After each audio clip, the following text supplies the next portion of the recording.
부동산 중개업이 왜 이렇게 힘들까요?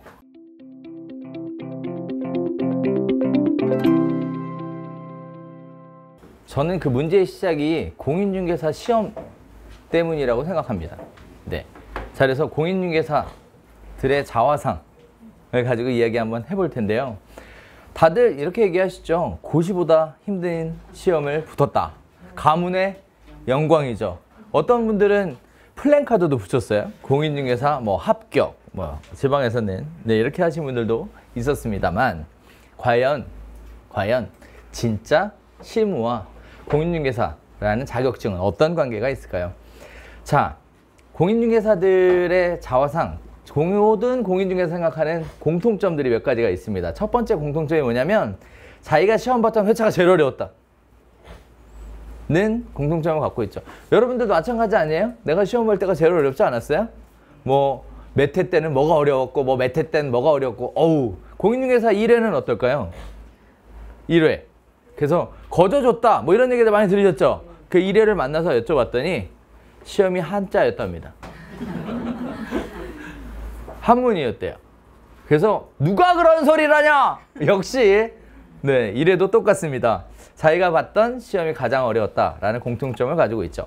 그러다 보니 두 번째 공통점이 뭐냐면 다음번 공인중개사 시험에 합격할 자신이 없다는 겁니다. 혹시 여기 계세요? 일단 저부터 자신이 없습니다. 솔직히 얘기하면 네, 자신이 없어요. 물론 공부를 오래 길게 한 건 아니었고요. 그리고 생각보다 합격 점수 겁나 많이 나왔어요. 그런데도 불구하고 합격할 자신이 없습니다. 너무 오래됐어요. 자격증 딴지가. 네. 그러다 보니 우리가 갖고 있는 게 뭘까요? 운전면허증, 그리고 어렵고 힘들겠단 공인중개사 자격증, 그리고 말 안 듣는 가족이 있죠. 그죠? 내 마음을 몰라주고. 네, 말 안 듣는 가족. 근데 버릴 건 아무것도 없죠. 이렇게 어렵고 힘들겠단 자격증이 문제가 생기면 돼요? 자격 취소? 자격 정지? 등록 취소? 이런 거 되면 되나요? 돼요? 사실 그래서 어느 정도 하신 분들은 또 이런 얘기도 합니다. 돈으로 때울 수 있는 거면 쉽고 편한 거다. 그러나 자격 취소는 돈으로 때울 수 없는 거죠. 다시 따야죠.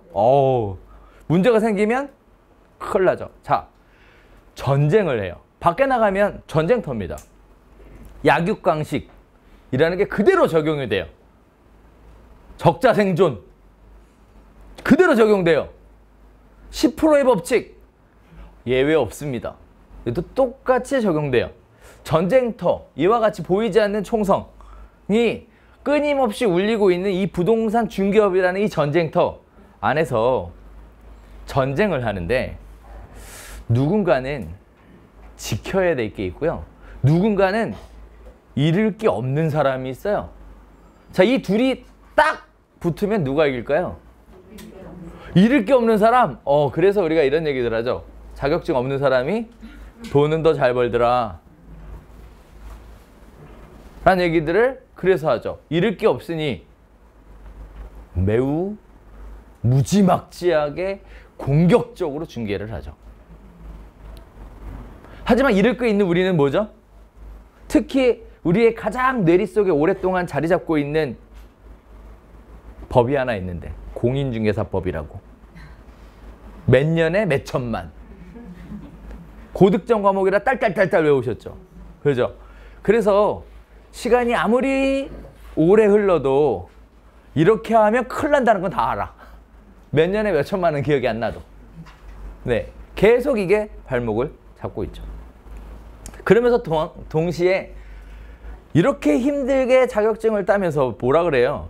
무슨 놈의 시험이 이따위로 어렵냐? 라고 했죠. 근데 자격증 딱 따고 나니까 이제 뭐라 그래요? 더 이상의 공인중개사는 없었습니다. 공인중개사도 다른 자격사 시험처럼 수급 조절이 필요하다. 영어 시험을 적극 도입하라. 절대평가 웬 말이냐? 상대평가 진행하자.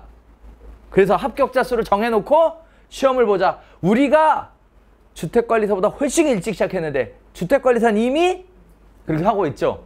그런데 왜 공인중개사는 그렇게 하고 있지 않냐? 우리도 수급 조절이 필요하다. 열심히 외치고 있으나 십수년이 지난 지금도 여전히 절대 평가에 수급 조절 없고요. 올해도 예외 없이 엄청나게 많은 공인중개사가 나올 거고요. 그리고 그들이 경쟁력 없이 오픈을 할 거고요. 그러다 보니까 해서는 안 되는 짓까지 손을 대게 됩니다. 자, 여기서 해서는 안 되는 짓이 뭘까요? 안 되는 짓이 뭘까요? 남의 물건을 빼거나 남의 손님을 가로채거나 그리고 가장 빈번하게 발생하는 게 중개보수 깎아드릴게요 라는 쓰레기 짓이죠. 그게 내 발등을 찍을 거라는 걸 알면서도 당장 할 수 있는 게 뭐밖에 없어요? 그거밖에 없으니 그런 생양아치 짓들을 골라서 하는 이런 안타까운 일은 올해도 또 발생할 겁니다. 자, 그러다 보니 이런 양아치들 들어오면 어떻게 해야 돼요? 부동산 중개보수 50% 할인 현수막 갖다 붙이면 어떻게 해야 될까요? 여러분 같으면 어떻게 하시겠어요? 우리 현실적으로 볼까요? 어떻게 해야 돼요? 가만둬요? 나도 깎아줘? 가만둬요? 우리 잘 생각해보면 조금 이따 다시 얘기하겠지만 우리 잘 생각해보면요. 잘 봐봐요. 사업의 논리는 여기서 똑같이 적용이 돼요. 여러분 지금까지 살면서 중개보수 지급한 일 있죠? 부동산 거래하고 나서. 그리고 나서 부동산 중개보수 줄 때 너무 조금 주는 것 같아서 미안하셨던 분 없어요? 받을 때는 너무 많이 받아서 늘 돌려주시는 분 없나요? 왜? 똑같은 거래 금액에 똑같은 요율에 똑같은 중개보수인데 줄 때는 비싸고 받을 땐 적을까요? 왜 그럴까요? 이게 사람 마음이에요. 여러분은 절대 뛰어넘을 수 없어요. 그걸 뛰어넘을 수 없다고. 그렇기 때문에 자꾸 본질에 대한 이야기를 드릴 수밖에 없어요. 그걸 뛰어넘으려면. 자, 실제 업계에선 그럼 어떻게 할까요? 이런 상황에 대해. 도려내야죠. 골맞으면 도려내야죠. 아파도 도려내야죠. 그래야 몸뚱아리가 살죠. 아파서 썩어서 곪고 있는데 가만 내비두면 완전히 망가지겠죠. 여러분도 똑같은 생각을 하게 될 겁니다. 그래서 만들어진 게 뭘까요? 카르텔입니다.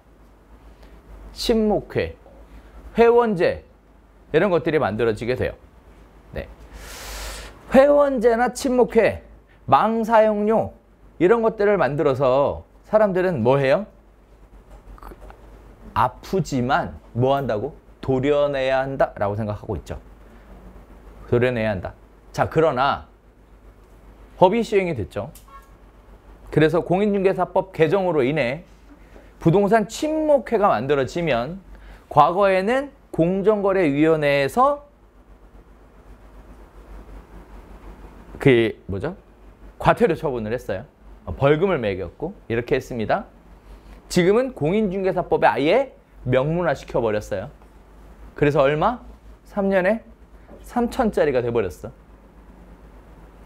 만들면 안 된다라는 거예요. 만들면 안 된다. 부동산 교란행위다 라고 아예 명문화 시켜버렸습니다. 해서는 안 되는 일이죠. 그러면 어떻게 할까요? 이런 썩은 골마서 썩은 이런 상처 부위는 어떻게 할까요? 끌고 가요? 안고 가요? 네! 소비자 입장에서는 돌아보죠. 지금은. 사실 생각해보면 우리가 없으면 그들은 부동산 거래를 할 수 있을까요? 이렇게 생각해보면요. 정말 근시안적인 생각을 갖고 있는 건 맞습니다. 아마 중개보수보다 더 많은 비용을 납부해야 될지도 모릅니다. 내 물건 하나 팔기 위해서, 좋은 물건 하나를 사기 위해서. 그럼에도 불구하고 오명 우리가 다 뒤집어 쓰고 있죠. 나쁘게 얘기하면 부동산 가격 상승의 주범은 공인중개사고, 불법 행위의 주범도 공인중개사고, 모든 나쁜 거는 다 공인중개사가 한대. 그런데 우리는 뭐 하고 있어요? 입 다물고 있죠. 조용히.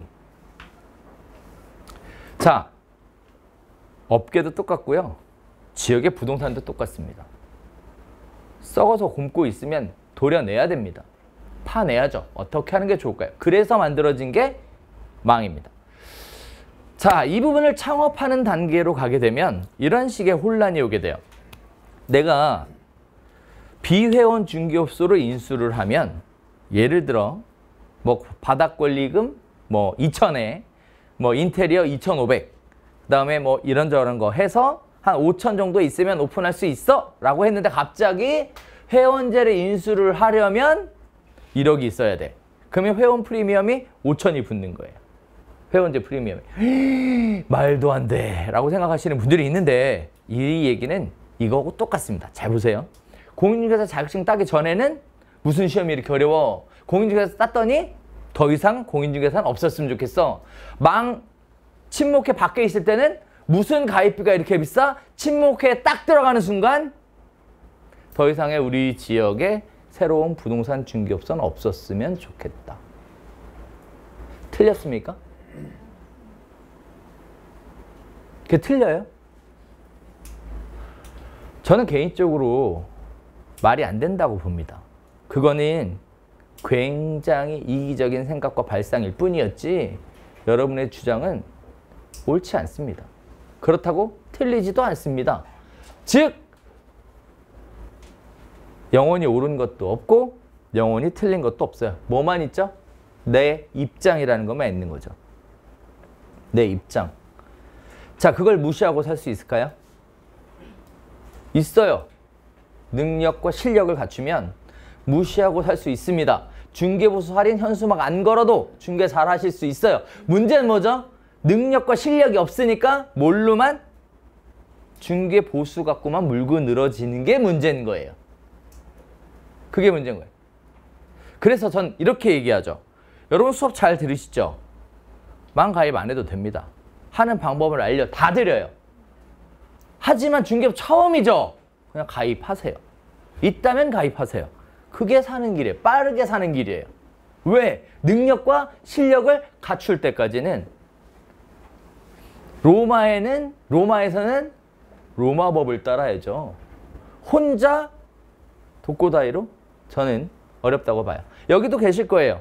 여기도 분당에서 오신 분들이 가장 많았습니다. 네오비 수업에 오셔서 하는 얘기가 모르고 오픈했다.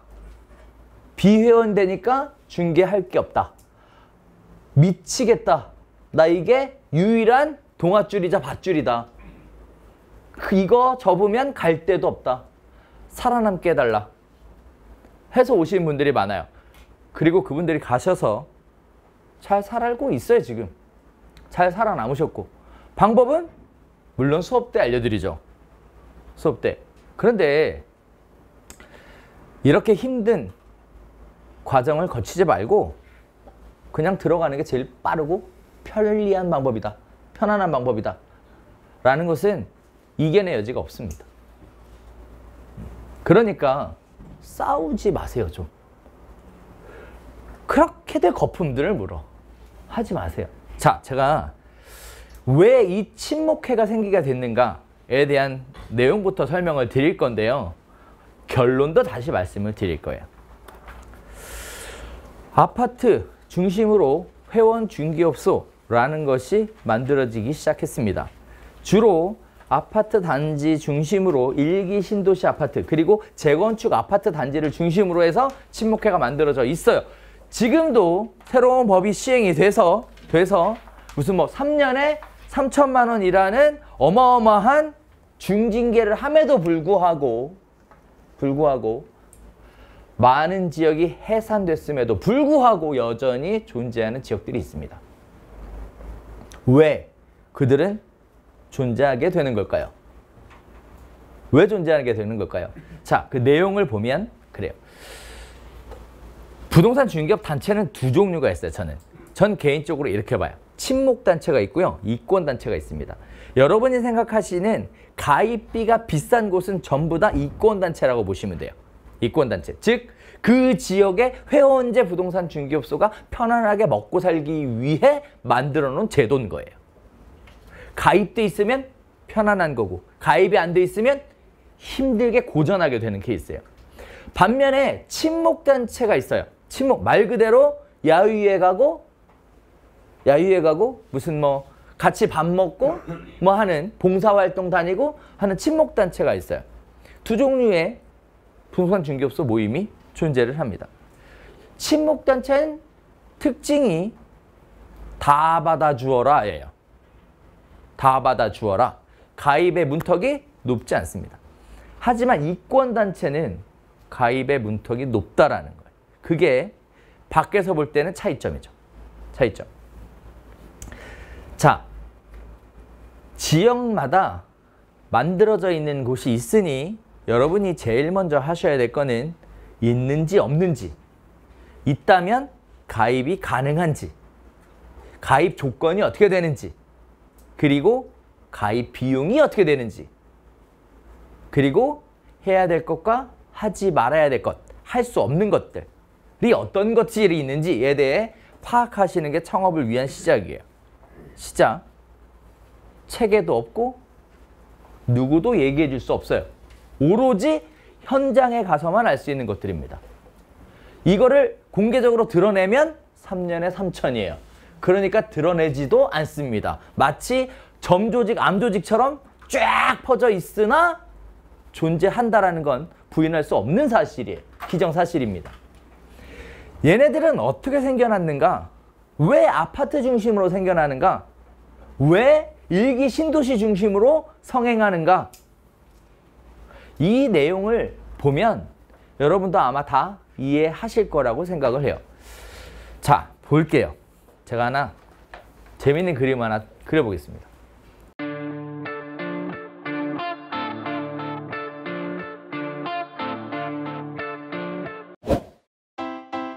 중개업의 프로세스와 시스템이라는 걸 통해서 이러한 실수들을 최소한으로 줄여볼 겁니다. 누가 하더라도, 어떤 자리에 있더라도, 어떤 위치에 있더라도, 어떤 시간에라도 24시간 부동산 중개업이 원활하게 돌아갈 수 있게끔 만들어 드리려고 합니다. 저희는 시스템과 프로세스를 단순 중개라는 영역에서 훨씬 뛰어넘어서요. 매물을 창출하고 고객을 창출하는 법까지 어떻게 연결시킬 것인가에 대한 내용을 담고 있으니까